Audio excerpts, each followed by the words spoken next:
Welcome back to the deep dive. You know, if you've checked your financial statements lately, well, you've likely noticed the astronomical rise of a really small number of stocks. These are the giants fueling the AI boom.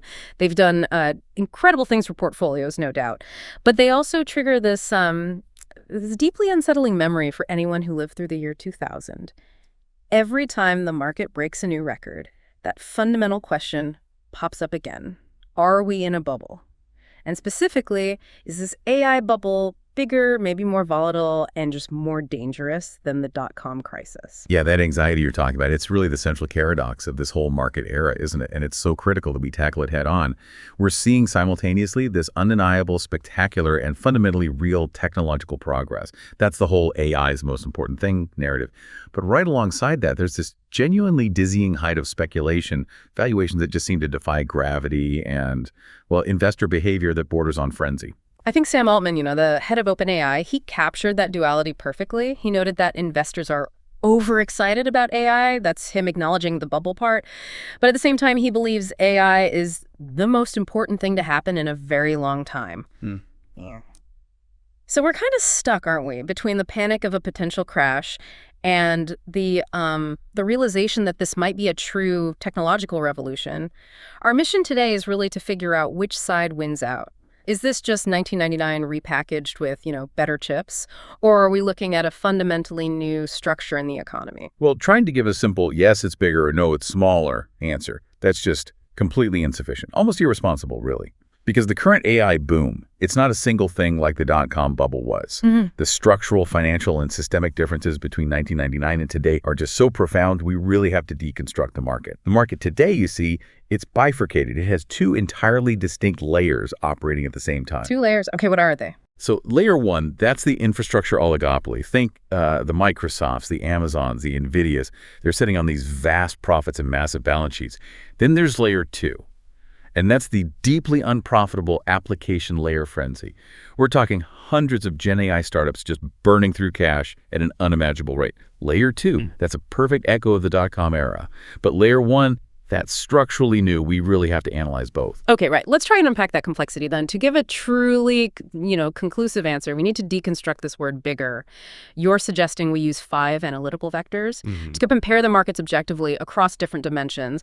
Exactly. Our 5 vectors are, first, valuation magnitude. Basically, how extreme are the prices compared to the underlying fundamentals? Second, capital investment. We're looking at the sheer volume of money flowing in, but crucially, where's it coming from? The source matters. Third, market concentration. This just quantifies how much of the total stock market is controlled by just a handful of AI winners. Fourth, fundamental underpinning. Are the market leaders built on real earnings? Or is it just speculative stories like last time? And finally, fifth, systemic risk. This asks, what's the real contagion risk if the whole thing comes crashing down? That structure sounds perfect. Okay, so we need to start by setting the historical benchmark, right? So we know what we're measuring today's mania against. Let's dive into the anatomy of that 1999-2000 mania first. Gosh, if you weren't investing back then, it's almost impossible to convey the sheer financial velocity, the speed of it all. The NASDAQ Q Composite Index, which, captured most of that tech speculation, it rose 600% between 1995 and its peak in 2000. 600%. That's basically a 6-fold return in just half a decade. And the bulk of that gain, the real speculative fever, it was really condensed into those final 2 years. It's what finance folks call the blow-off top phase. That's where rational investment just completely leaves the building. It gets replaced by pure momentum trading and just wild optimism. In 1999 alone, the NASDAQ Q surged by a staggering 86%. It almost doubled in just 12 months, based on little more than promises about the future. Yeah, we have to mark that definitive peak. The absolute high watermark of that mania was March 10th, 2000. The NASDAQ Q closed at 5,048.62. And at that exact moment, the consensus was basically that traditional valuation metrics were, permanently obsolete. We'd entered a new economy powered by perpetual tech growth.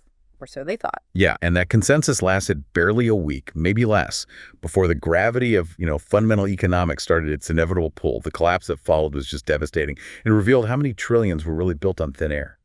By October 2002, just 2.5 years later, the NASDAQ Q had plummeted down to 11,139 points in 90. That is a gut-wrenching decline, nearly 78% wiped off from its peak. And that implosion didn't just wipe out trillions in paper wealth. It really instilled this deep, almost generational fear of the tech sector in investors, didn't it? And the real benchmark we need to keep in mind for today, I think, is the recovery time. It took 15 years. A massive, painful decade and a half for the NASDAQ Q just to reclaim its March 2000 peak. It finally got there in April 2015. We are talking about serious, long-term capital lockup, economic stagnation. Exactly right. The lesson isn't just that things went up and then came crashing down.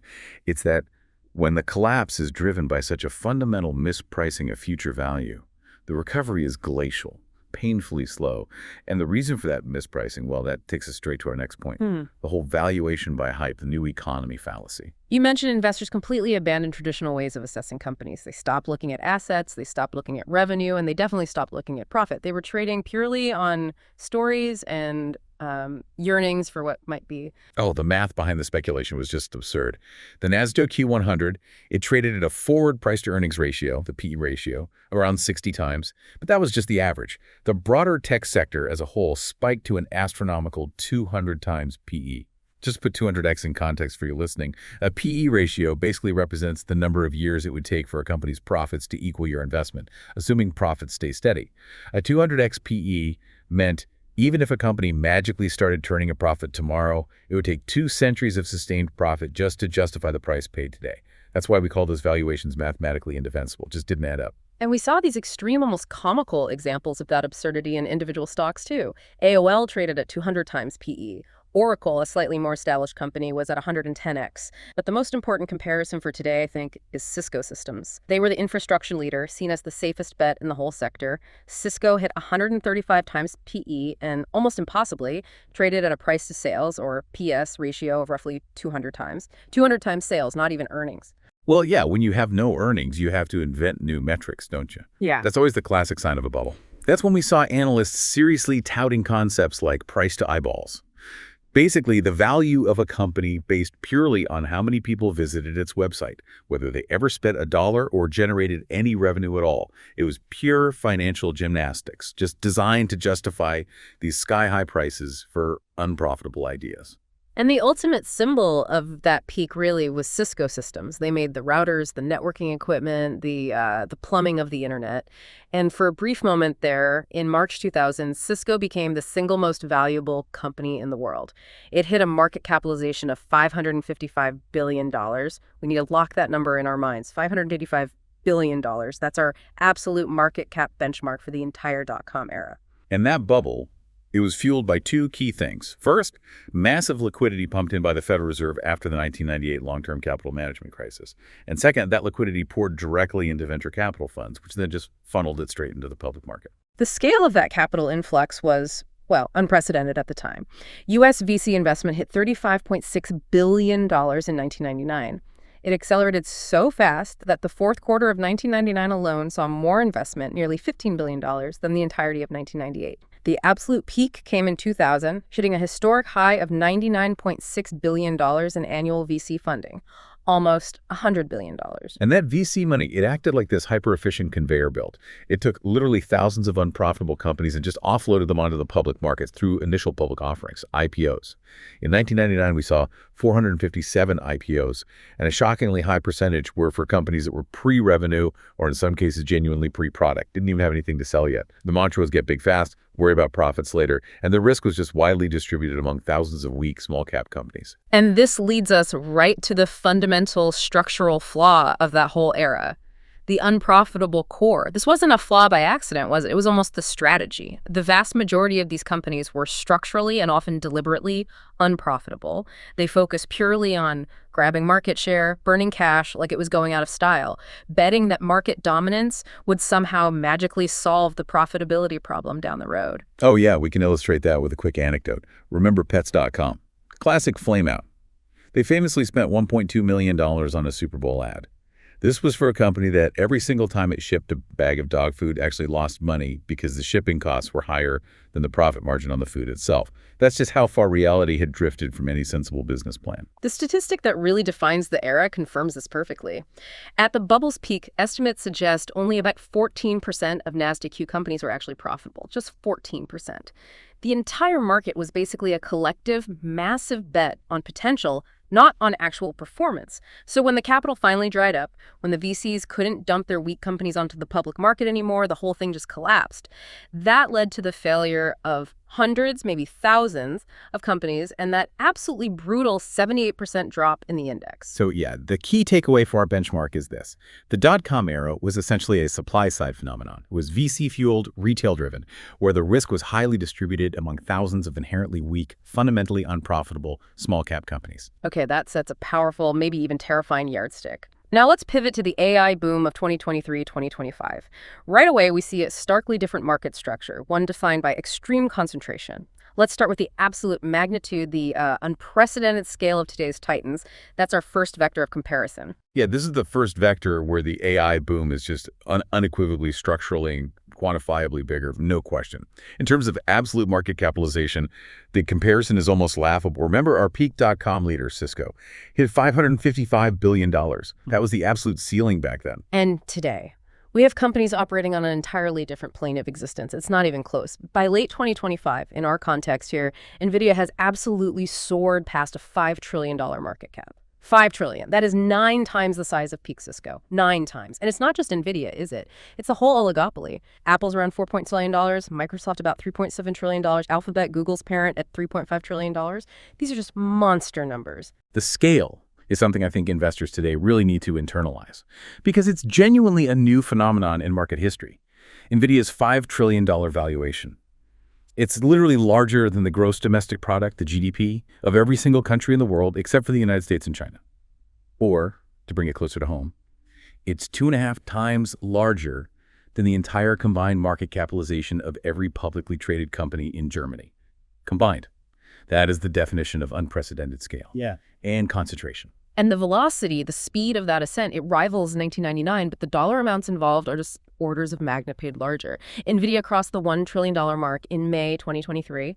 Then it hit $2 trillion in March 2024, just 10 months later. Then it blew past $3.3 trillion in June. It kept climbing through $4 trillion and hit $5 trillion by October 2025. You're basically talking about adding the equivalent of a major world economy to its market cap every few months. The sheer dollar velocity is just astonishing. Yeah, and this incredible scale leads us directly to the critical structural difference, what we can call the capital supernova.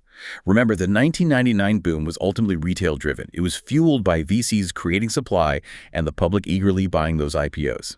The 2025 boom. It's fueled by a source that is far deeper, far larger, and much more concentrated. Corporate capital expenditure, or CapEx. And this CapEx is drawn directly from the tech giants' own massive, cash-rich balance sheets. Okay, let's compare the investment figures directly just to really nail down the magnitude difference. The dot-com VC peak in 2000 was, what, $99.6 billion? Let's call it $100 billion. Today, global corporate AI investment money flowing into chips, infrastructure models hit $252.3 billion in 2024. Even just looking at U.S. private AI investment, it reached $109.1 billion, easily beating China's investment. So just by that private capital flow metric, AI is already 2.5 times larger than the dot-com peak was. But the magnitude becomes truly staggering when we start talking about corporate CapEx. The big tech firms are spending hundreds of billions of dollars just on advanced chips and data centers right now. And they're anticipating the total bill for this massive AI infrastructure build-out might run into the trillions over the next 5 years. Trillions with a T. And we have some specific examples of this unprecedented spending, right? Microsoft, just one company, announced CapEx plans of around $80 billion for the year. The vast majority of that, we understand, is dedicated to AI compute, data centers, and the networking needed to make AI work at scale. And Nvidia alone has reportedly secured something like $500 billion in data center orders for their advanced chips, just covering 2025 and 2026. $500 billion in orders. We should spend a moment thinking about what that $80 billion from Microsoft is actually buying. Yeah. Because that explains why this capital is stickier than, say, the telecom CapEx back in 1999. Back then, you had telecom companies like WorldCom investing huge amounts in laying fiber optic cable. But when the bubble burst, they could essentially just stop digging. They could stop ordering switches from Cisco. The CapEx dried up almost immediately. Right. But today, the CapEx is buying much more complex, integrated stuff. Custom-built data centers, proprietary chip development maybe, like Google's TPUs or Amazon's Inferentia chips. Massive server clusters purpose-built for AI. Precisely. This investment isn't optional. It's part of a non-negotiable, almost existential arms race between these giants. If Microsoft suddenly stops spending these billions, Google or Amazon gains an immediate, maybe insurmountable competitive advantage. They simply cannot afford to stop or dramatically cut this spending without forfeiting their entire position in this next generation of computing. And remember, this capital comes from their own massive corporate balance sheets, not from the fickle enthusiasm of retail investors buying IPOs. So the total capital flow into the AI ecosystem today isn't just bigger, it's orders of magnitude larger, and it's far more deeply entrenched in the underlying financial structure of these global giants. Okay, that huge sticky capital flow brings us to the core structural difference, what you call the profitability paradox. Now, if this were just a classic bubble rerun, we'd expect the market leaders, the Nvidias and Microsofts, to be fundamentally unprofitable, right? Just like the dot-com leaders were. But that's not what the data's showing us, is it? Absolutely not. And this is where we see the necessity, the absolute requirement for that bifurcated market thesis we talked about. The leaders of the AI boom are fundamentally different from the leaders of the dot-com boom. Let's start with layer one. The infrastructure oligopoly. This is the profitable core. Okay, so what's the fundamental shift here? Why are they profitable? The fundamental shift is that AI has, quote, stopped being a concept and started being a line item on their financial reports. For these tech giants, AI isn't just some future dream anymore. It's already an identifiable, tangible, new profit engine that is driving extraordinary and crucially verifiable earnings growth right now. This is a massive departure from the purely speculative storytelling that defined 1999. All right, let's look at some of those extraordinary, tangible financial results that back this claim up. Let's start with the undisputed leader, Nvidia. Nvidia's numbers are just astonishing. For their fiscal year 2025, their revenue shot past $88 billion.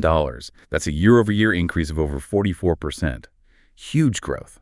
But look closer at the margin. They achieved gross margins rising to an unprecedented 76%. 76%. That's like a luxury goods margin, not what you expect from a chip company. And it's almost entirely driven by their data center segment, selling those GPUs that are essentially gold dust for training large language models. The demand seems practically infinite right now, and their pricing power is absolute. They can charge almost whatever they want. Okay, so it's not just Nvidia selling the shovels, it's also the cloud providers who are renting out the mines, so to speak. Correct. Look at Microsoft. Their cloud division revenue surged 26%. But drilling down, Azure's growth specifically jumped to 40%. And analysts widely attribute this massive acceleration directly to the AI workloads running on their Azure OpenAI service. They're essentially charging a premium to rent out access to those Nvidia chips they bought. Google also just crossed the $100 billion quarterly revenue mark for the first time ever, with cloud and AI being flagged as the primary drivers of that huge revenue surge. When you combine the 5 biggest tech firms, that includes Google, Meta, Alibaba too, they generated over $400 billion in combined quarterly revenue recently. And AI was the central catalyst for that explosive growth. Wow. Okay, so layer one is definitely built on real money, real profits, real margins. Very different from 1999. Now let's pivot to layer two, the application layer frenzy, the unprofitable echo. This is where the structural similarity to 1999 becomes, well, painfully clear, isn't it? It's an almost perfect echo. It really is. The private startup ecosystem, we're talking hundreds of these Gen AI application companies, they're commanding staggering valuations in the private markets, yes. But their profits remain scarce. And their fundamental path to actually making money seems murky at best. Okay, but why is this second layer struggling so much with profitability if the underlying AI technology itself is supposedly so powerful? The core issue comes down to unit economics. Specifically, the variable cost structure related to compute power. You see, the cost of inference, that's the technical term for the compute power required every single time a user submits a query to the AI model is, well, ridiculously expensive. Every time you ask ChatGPT or Perplexity a question, you're incurring a tiny fraction of a cent in GPU usage cost. But those tiny fractions add up incredibly fast when you have millions of users asking billions of questions. And this high variable cost structure just completely wrecks their margins compared to traditional software companies. Precisely.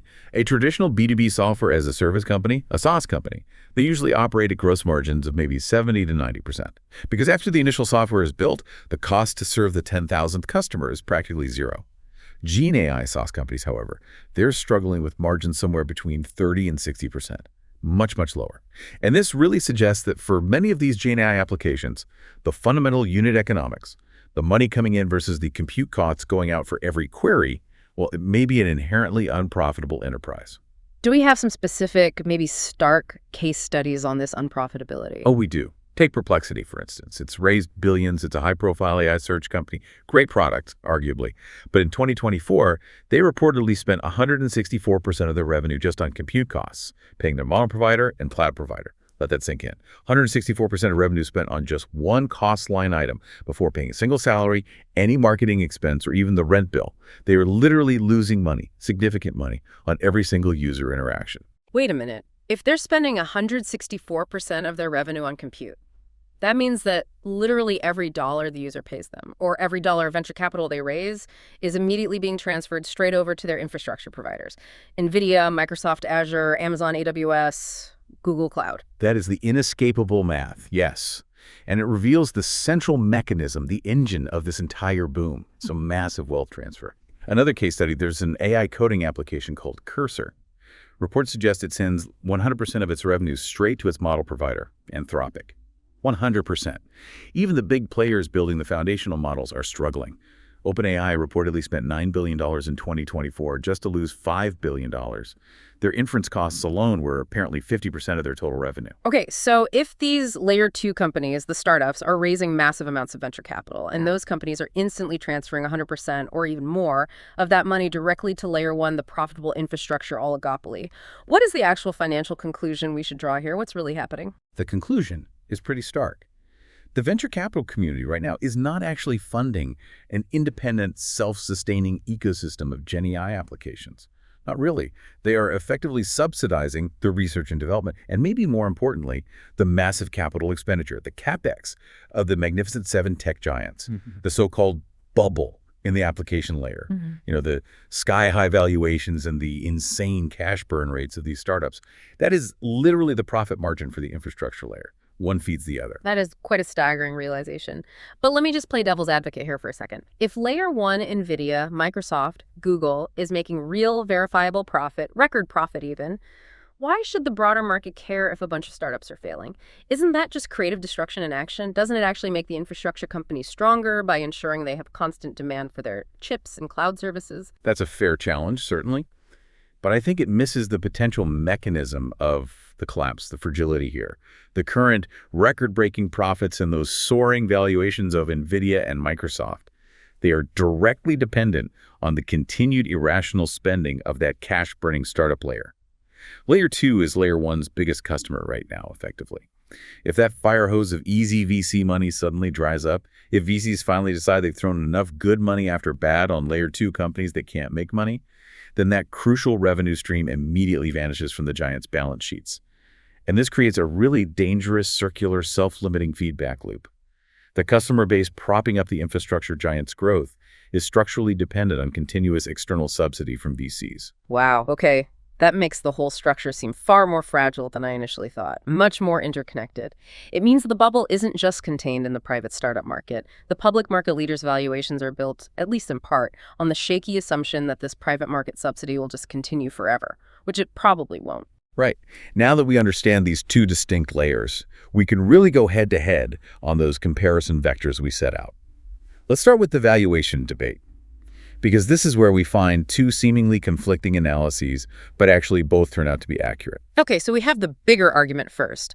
This is often championed by more skeptical economists, right? They look at the very, very top of the market. Correct. Economists like Torsten Sluck from Apollo, when they look purely at the top 10 companies in the S&P 500 index, they argue that these top companies are actually more overvalued today based on forward PE multiples than the top 10 were back in the 2000 peak. More expensive at the very top. And this view is supported by a key long-term valuation metric, the Shiller-CPE ratio. Yes, exactly. The Shiller-CPE, which stands for Cyclically Adjusted Price-to-Earnings Ratio. It's a bit more sophisticated. It takes the current stock price and divides it by the average earnings over the past 10 years, adjusted for inflation, so it smooths out short-term fluctuations.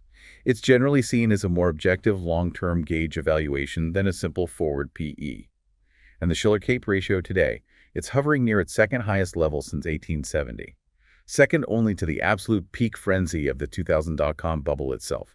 This strongly supports the idea that the core market leaders, the very biggest stocks, are indeed historically frothy, maybe dangerously so. Okay, but then you have the counter argument, the different argument. This is favored more by broader market analysts who say the tech sector overall is actually far healthier than it was in 1999. This is the crucial nuance, yes. They correctly point out that the broader tech sector today is significantly less frothy than the widespread, almost indiscriminate mania of 1999. Back in 2000, the broader tech sector traded at a 2.0 times premium relative to the rest of the market. Huge premium. Today, that premium is much lower, somewhere around 1.34 times. Still elevated, but not nearly as extreme across the board. And the key measure here, the Nasdaq Q100's forward PE ratio, is only about 26 times today, right? That's dramatically lower than the crazy 60 times peak it hit back in 2000. And that 26x PE today is absolutely crucial because unlike in 2000, it's backed by that astronomical verifiable earnings growth, particularly coming from layer one, the infrastructure giants.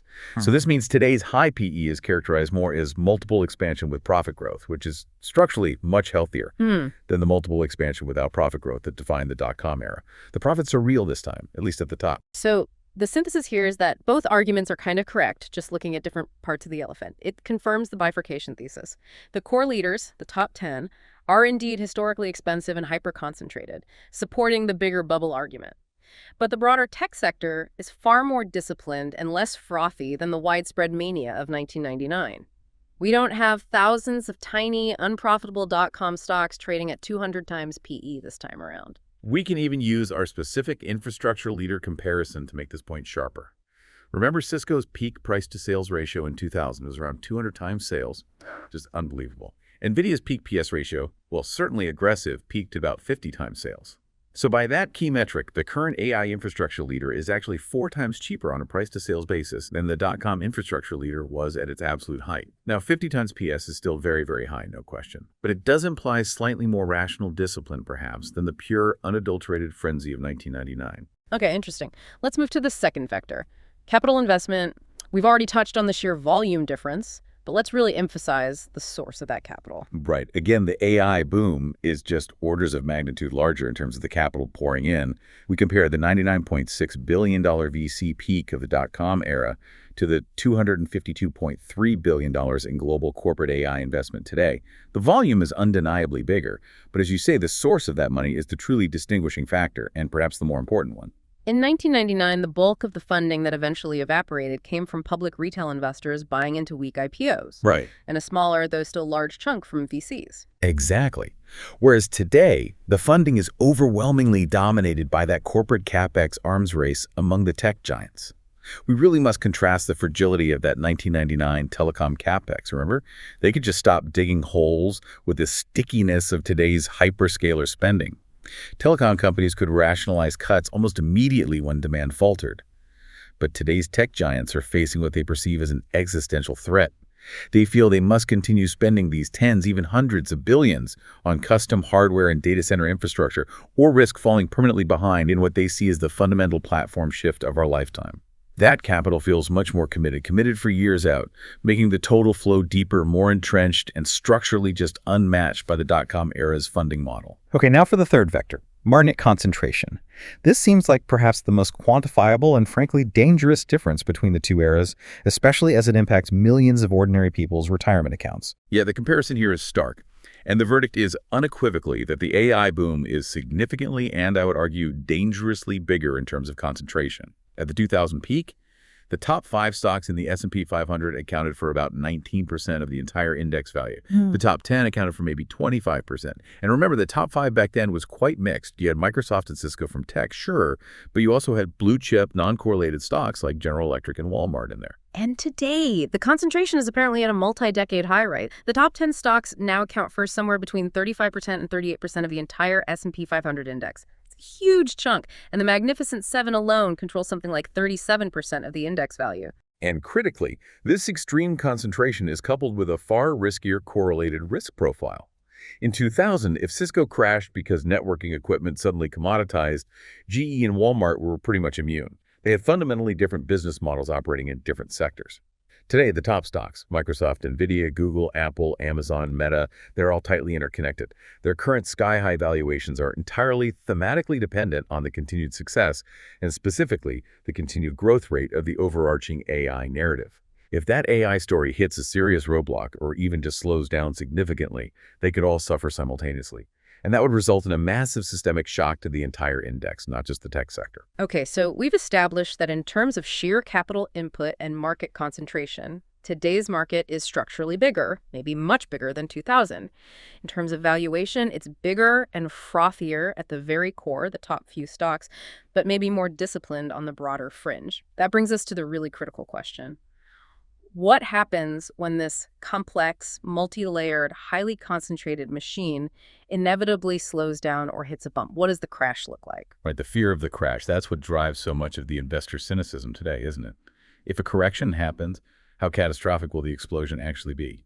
We need to look at two compelling but somewhat conflicting assessments of the systemic risk involved. Okay, the first perspective is often called the IMF thesis, right? The case for a contained correction.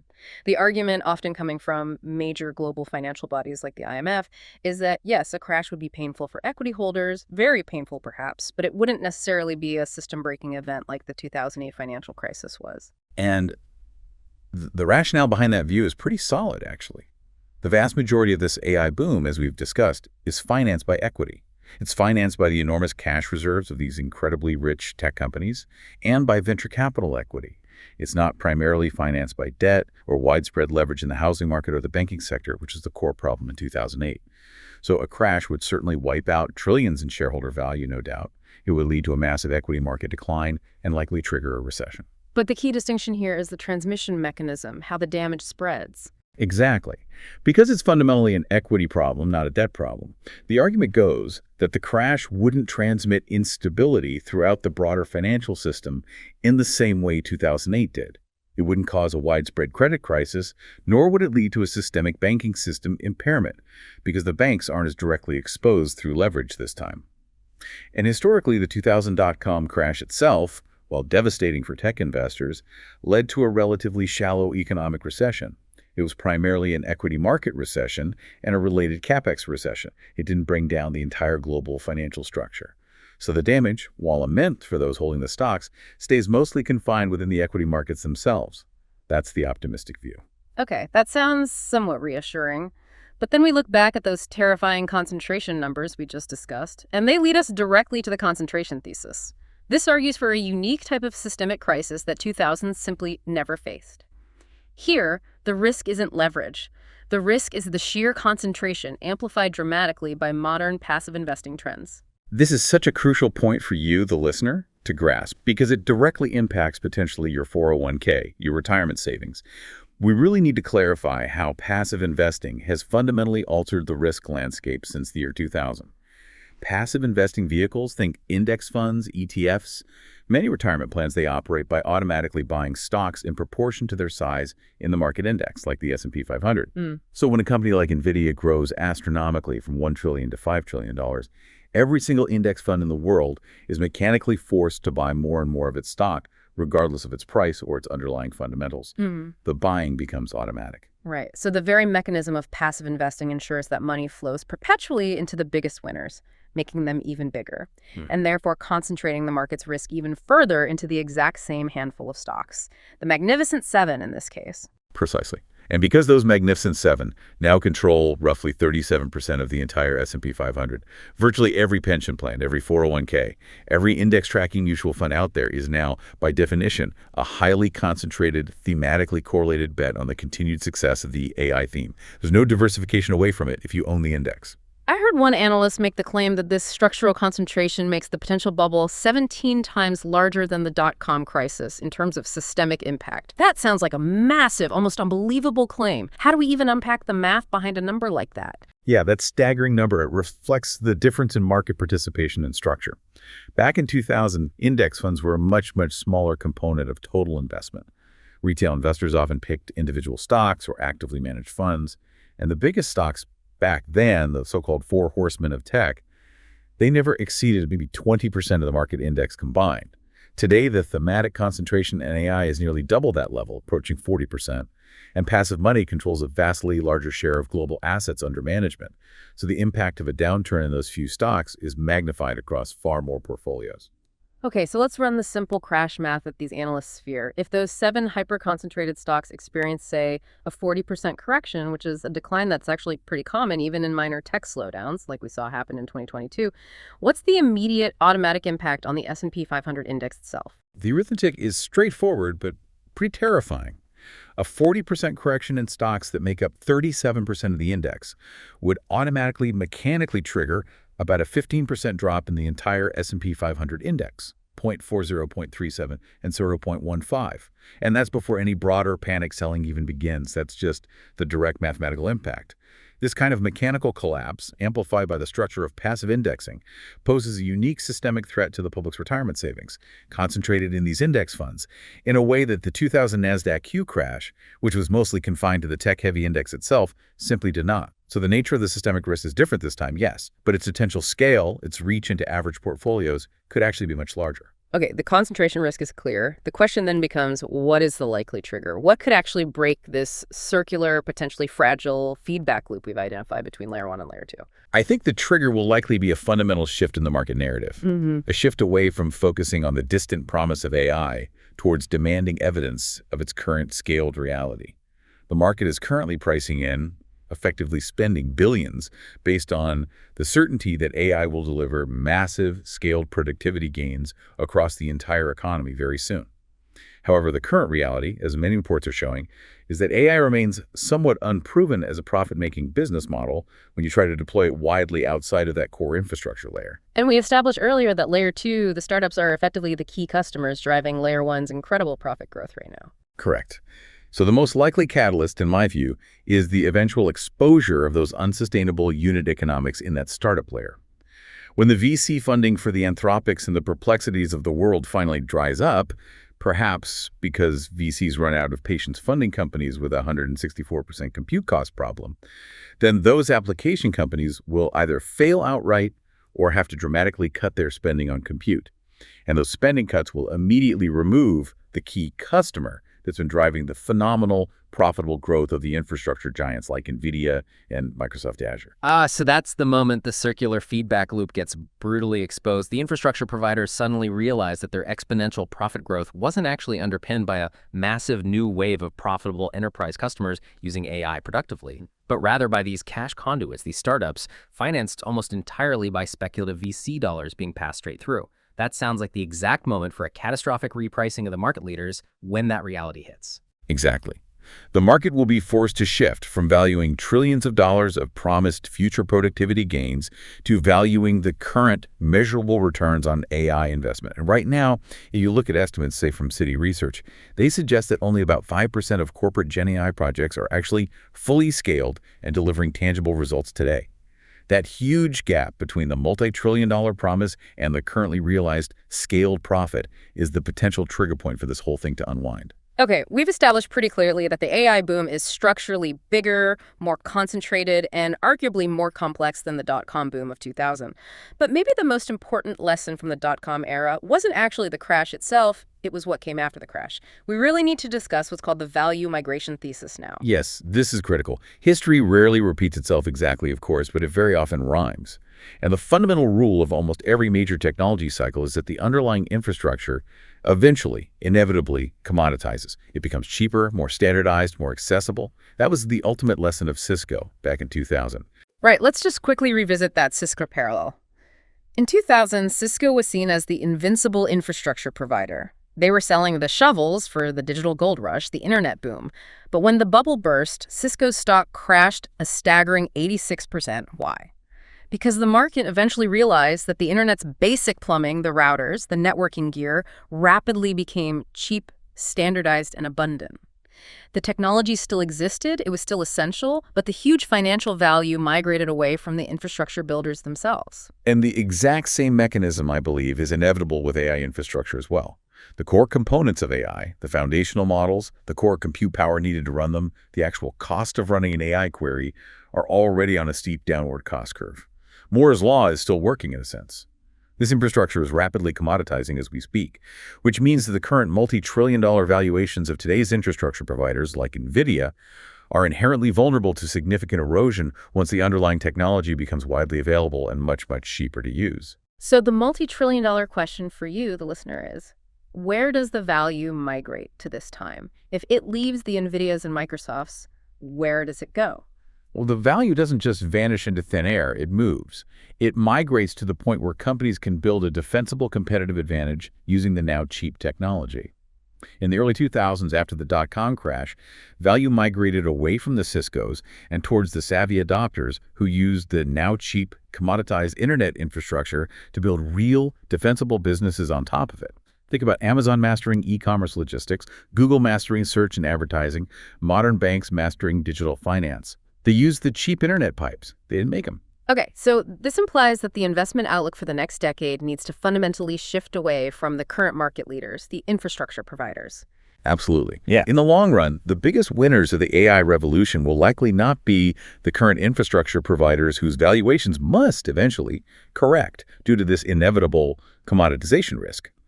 The true long-term winners will probably be the, frankly, boring traditional companies. Companies in the sectors like pharmaceuticals, logistics, insurance, heavy manufacturing, traditional finance. Yeah. The ones that successfully become AI orchestrators. That means they learn how to embed the now cheap, easily accessible AI deep into their core workflows to create defensible, differentiated competitive value that others can't easily copy. Can you give us a specific example? What does that actually look like in a non-tech sector? Sure. Consider a major pharmaceutical company. They're not going to make significantly more money just because they own a faster Nvidia chip in their data center. That's not their business.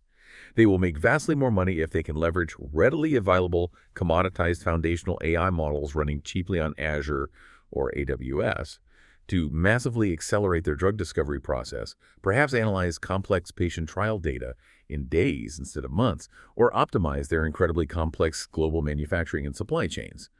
In that scenario, the AI is the powerful engine, yes. But the pharmaceutical company's proprietary patient data, their deep regulatory expertise, their established clinical trial networks, and their vertical integrations, the defensible moat. The value migrates from the shovel maker, Nvidia Microsoft, to the miner, the pharma company, who uses the shovel most effectively within their existing fortress. Right. So you're basically telling us we need to shift our investment focus away from buying the shovel makers, the Nvidias and Microsofts of today, and start identifying the most effective miners, the traditional businesses in stodgy old industries that will actually use AI to dominate their existing sectors in new ways. That is the essential insight, I think, of the value migration thesis. And importantly, it provides a potential path forward for investors that looks beyond the current hype cycle and the inevitable market correction in the infrastructure layer. Okay, let's bring this all together then with the final verdict. Let's synthesize our findings across those 5 comparison vectors we laid out. Okay. On valuation magnitude, we found it is structurally more extreme at the very top today. The top 10 stocks are historically expensive, clearly supported by the Shiller CP ratio. But the broader tech sector is far less frothy and seems more disciplined than the widespread mania of the 2000 peak. So mixed verdict there. Right. On capital investment, orders of magnitude larger today. That $250 billion plus in annual corporate and private investment, crucially financed by sticky, deeply entrenched corporate balance sheets, is just unmatched by the $100 billion VC peak of 2000. It's definitely a bigger capital boom. Agreed. On market concentration, this is structurally and quantifiably more dangerous today. The concentration, with the top 10 stocks hitting maybe 38% of the S&P 500, is significantly higher and critically far more thematically correlated than it ever was in 2000. Bigger and riskier concentration. Okay. On fundamental underpinning, structurally different. The leaders layer 1 are built on real staggering profits, which is a massive departure from the unprofitable leaders of the 2000 bubble. Huge difference. However, the startup fringe layer 2 is that perfect cash-burning echo of 1999, and its fragility creates the critical financial vulnerability for the whole system via that wealth transfer mechanism. So again, a split verdict. And finally, systemic risk. The risk is different, but absolutely not smaller. It's probably not a 2008-style banking collapse risk, no. But it looks like a 2000-style equity collapse risk that is significantly amplified by modern passive investing structures.